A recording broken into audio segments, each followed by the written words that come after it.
Let's talk about black holes. You probably have a picture in your head, a dead star, huge and heavy, collapses under its own weight. It gets so dense that nothing can escape its gravity, not even light. That's the standard story. It's a story about matter, about stuff. A lot of stuff crammed into a tiny space. But what if you could make a black hole without any matter at all? What if you could make one out of pure energy? Out of light? It sounds like science fiction. But according to the laws of physics, as we understand them, it seems possible. The name for this theoretical object is a Kugelblitz. It's a German word. It means ball lightning.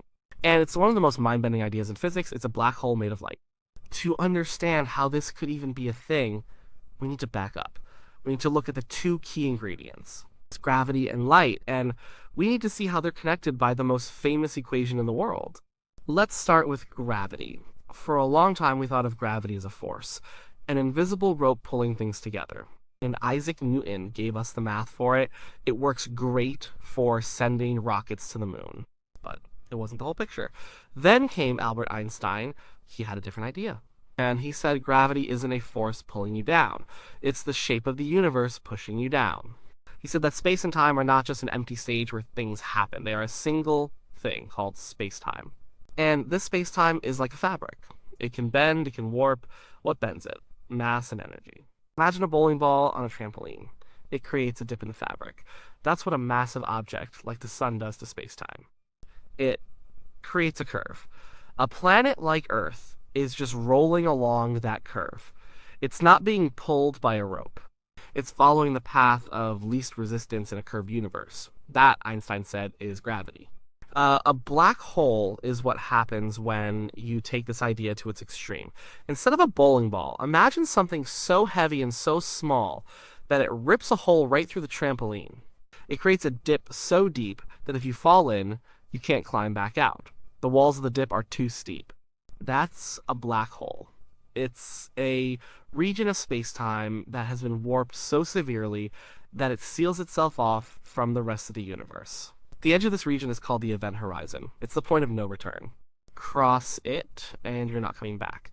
The gravity is just too strong. Typically, you need a lot of mass to do this. You need to crush a star bigger than our sun into a space smaller than a city. The density is insane. That's the matter-based recipe for a black hole. Now let's talk about the other ingredient, light. Light is weird. We see it every day, but it's hard to pin down what it is. It acts like a wave, spreading out like ripples on a pond. But it also acts like a particle, a little packet of energy called a photon. For a long time, people thought photons were massless, and in a way they are. A photon at rest has zero mass. But photons are never at rest. They are always moving at the speed of light, and when they move, they have energy. They have momentum. They can push on things. You can even build a solar sail that gets pushed by sunlight, like a ship being pushed by the wind. So light has energy. This is where Einstein's other big idea comes in. EMC2, energy equals mass times the speed of light squared. We usually think of this equation in terms of turning mass into energy. That's what happens in a nuclear bomb or inside the sun. A tiny bit of mass is converted into a huge amount of energy, but the equation works both ways. You can also turn a huge amount of energy into a tiny bit of mass. Mass and energy are two sides of the same coin. They are interchangeable, and remember what Einstein said about gravity? He said it's caused by mass and energy. It's not just stuff that bends space-time. Energy does too. It's just that under normal circumstances, the amount of energy you have is tiny compared to the amount of mass. The mass of your body warps space-time a little bit. The energy in your body, the heat and chemical energy also warps it, but by a much, much smaller amount. The effect is negligible. But what if it wasn't negligible? What if you could gather a truly colossal amount of energy? This brings us to the Kugelblitz. The idea was explored in detail by the brilliant and eccentric physicist John Wheeler. He was a giant in the field. He worked on the Manhattan Project, helped develop the hydrogen bomb, and coined terms like black hole and wormhole. He loved to push physics to its absolute limits with thought experiments. The Kugelblitz was one of them. Here's the thought experiment. Take light. A lot of light. An unimaginable amount. More light than a star puts out in its entire lifetime. Now, get a giant perfect lens, a cosmic magnifying glass, and focus all of that light, all of that pure energy, onto a single microscopic point.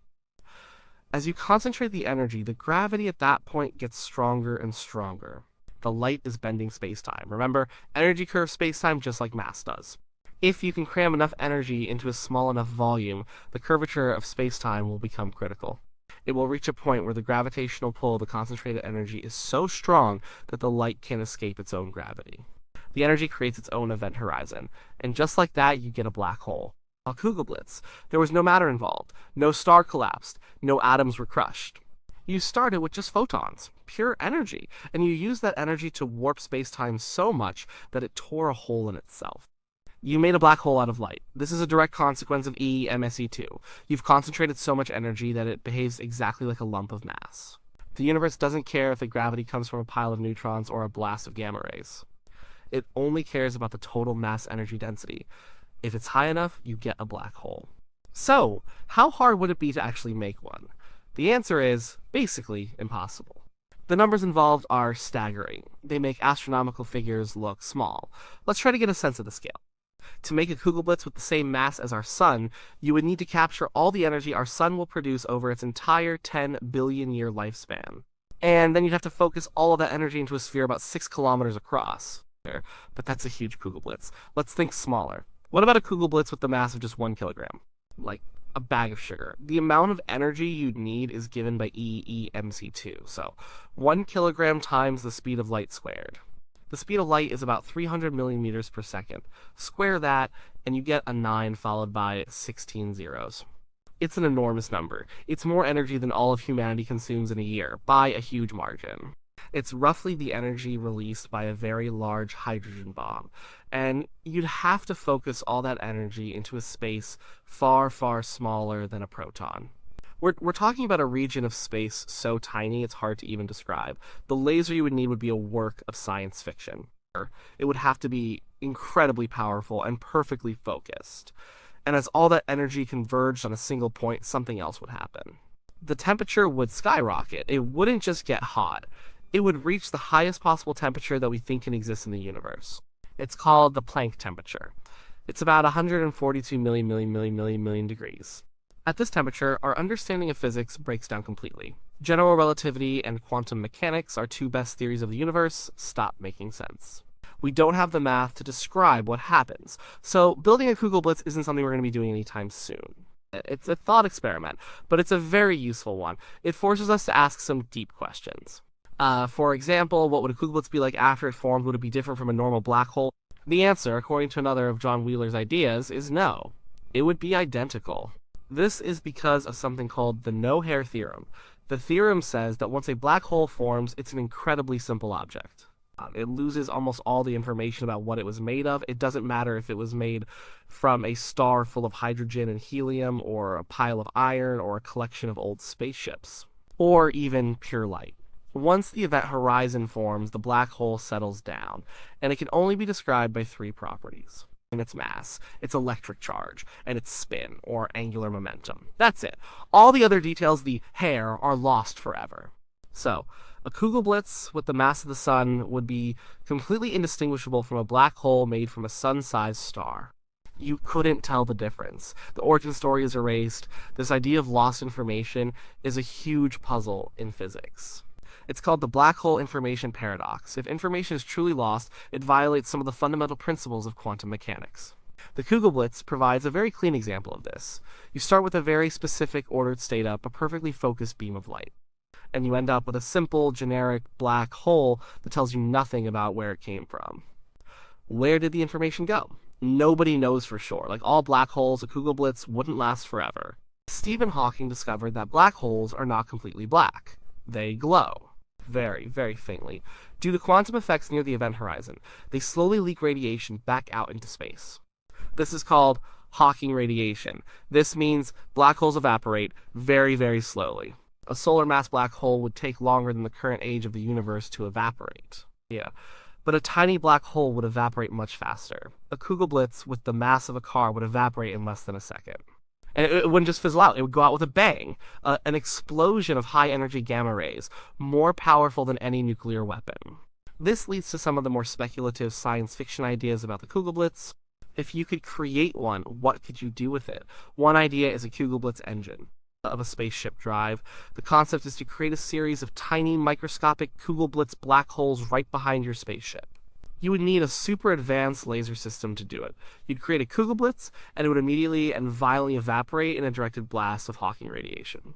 That blast of particles and energy would push your ship forward. It would be the ultimate rocket engine. The efficiency would be close to 100%. You would be converting pure energy directly into thrust. You could, in theory, accelerate a ship to near the speed of light. Of course, the technical challenges are immense. You'd need a power source capable of creating a black hole on demand. You'd need a way to aim the explosion of gamma rays. And you'd need a shield to protect your ship and crew from being vaporized by their own engine. It's pure speculation, but it's a fun idea. Another potential use is as the ultimate energy storage device. A battery. Imagine you have a huge surplus of energy, maybe from a vast solar array or a fusion reactor. What do you do with it? You could use it to create a Kugelblitz. You'd be storing that energy in the mass of the black hole according to EM2. Then, when you need the energy back, you could somehow tap into its Hawking radiation. The problem is controlling it. A big black hole radiates too slowly to be useful. A small one radiates too violently. Maybe there's a sweet spot. Or maybe some future technology could find a way to stimulate the radiation to get the energy out on demand. Again, it's far out speculation, but it shows how this abstract concept could, in principle, be applied.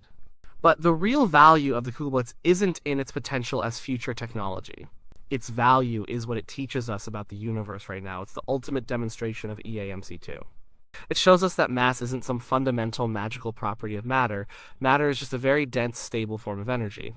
You, me, the chair you're sitting on, the planet we live on, we are all, at the most basic level, just incredibly concentrated energy. The Kugelblitz takes this idea to its logical conclusion. It shows that even the most empty form of energy, light, can be concentrated enough to take on the properties of matter, including its most extreme property, the ability to collapse space-time into a black hole.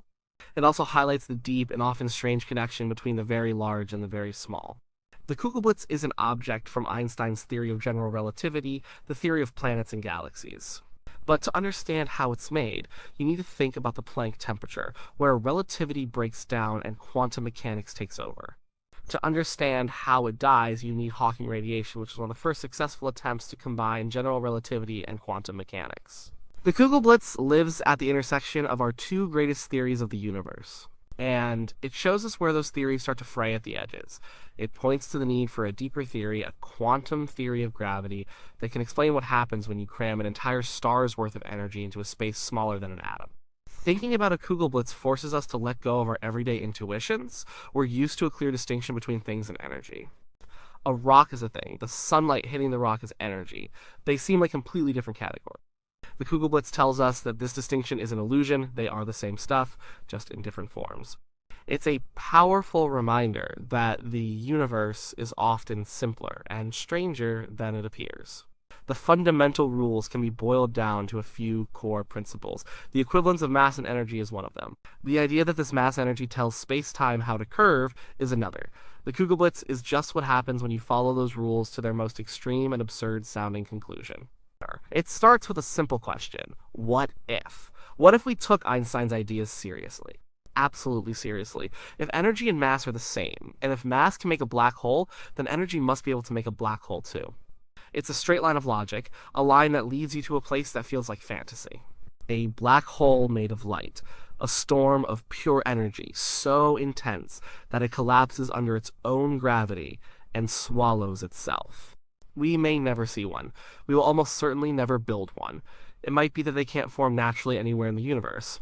They might exist only as a solution on a blackboard, a thought experiment in the mind of a physicist.